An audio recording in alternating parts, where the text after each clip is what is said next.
Assalamualaikum, hai. Hari ni saya nak tunjuk cara jahit kain batik. Okey, kain batik ni saya beli. Dia tak berjahit. Kita panggil kain batik lepas. Okey. Jadi kalau kita nak pakai, kita kena jahit dulu kat bahagian ni, and then baru boleh pakai. Okey, jom kita start.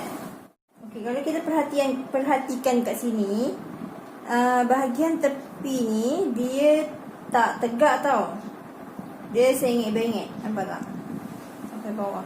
Jadi sebelum kita mulakan jahit, kita kena potong dulu bahagian tepi ni.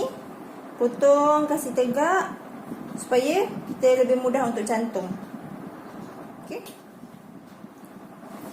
Okey, saya dah siap potong. Nampak?